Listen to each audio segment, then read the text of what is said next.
Welcome to the mini vlog. तर आजच्या व्लॉगची सुरुवात केली होती अशी तोंड घेऊन आणि अशा अवतारात व्लॉग घेते म्हणून नवरा जबरदस्त खुन्नस देत होता। आता म्हणलं आम्ही फेस मास्क लावला तर याला कसा रुकामा सोडायचा म्हणून ह्याच्याही चेहऱ्याला हळद बेसनचा लेप दिला सोडून। आता सुकल्यावर ते बेसन कडक झालं आणि ते लवकर धुतलंही जाईना, त्यामुळे हे पोरगा आमच्यावर जन्माचा चिडचिड करायला लागलो। मग घेतला आमचं पटापटा उरकून आणि फायनली आम्ही निघालो आता गोव्याला जायला। त्यानंतर ओमकार आला होता आम्हाला स्टेशनवर सोडण्यासाठी। मला आणि युवशला ओमकारनी स्टेशनवर सोडलं। मी आणि युवश त्याच्या बाबाची वाट बघत स्टेशनवर थांबून राहिलो। थोड्या वेळाने बाबाची पण एंट्री झाली। बाबा चालत येत होता कारण आज मी जेवायला काहीच बनवलं नव्हतं म्हणून बाबांनी येताना राईस आणला होता।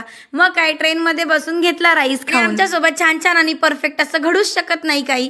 तर आम्ही ज्या ट्रेन मध्ये बसलो होतो ती ट्रेन 45 मिनिटं लेट झाली होती, त्यामुळे ठाण्यावरून जी कोकण कन्या एक्सप्रेस आम्ही पकडणार होतो ती मिळणं इम्पॉसिबल होतं। पण म्हणतात ना देव आहे, नशिबाने थोडीशी अक्कल आली आणि आम्ही डोंबिवली स्टेशनला उतरून फास्ट ट्रेन पकडून वेळेमध्ये ठाणा स्टेशनला येऊन पोहोचलो। फायनली आम्हाला आमची ट्रेन मिळाली आणि आम्ही खूप जास्त खुश होतो कारण दुसऱ्या दिवशी आमच्या लग्नाचा 10वा वाढदिवस होता आणि 10 वर्षात पहिल्यांदा आम्ही एवढ्या लांबची ट्रिप करत होतो। त्यानंतर जे झोपलो डायरेक्ट सकाळी उठल्यावर असा सुंदर व्ह्यू बघायला मिळाला। ते कोकणातले स्टेशन आणि त्या स्टेशनवर अजिबात गर्दी नाही आणि ते सुंदर वातावरण। आणि एकीकडे घरून जे काही आणले ते मी आपली खात बसली होती, तर दुसरीकडे युवाशला 3 मामांची ओळख झाली होती, तर गेम खेळत ते 4 जण मस्त टाइमपास करत होते। फायनली आम्ही येऊन पोहोचलो तर थिविम स्टेशनला। पोहोचल्या आम्ही तिथे एक बाईक रेंट केली आणि सगळ्यात आधी त्या बाईकची जी काही कंडिशन होती तिची व्हिडिओ काढून घेतली आणि ही बाईक आम्हाला मिळाली होती पर डे 450 रुपये रेंटनी। गाडीत पेट्रोल टाकून डायरेक्ट आम्ही येऊन पोहोचलो कळंगूट बीचला आणि बीचच्या जवळच आम्हाला स्वस्तामध्ये रूम मिळाली आणि शोधायची झंझटही नाही लागली कारण हाच तो माणूस जो आमच्या मागे रूम रूम रूम करत आला होता।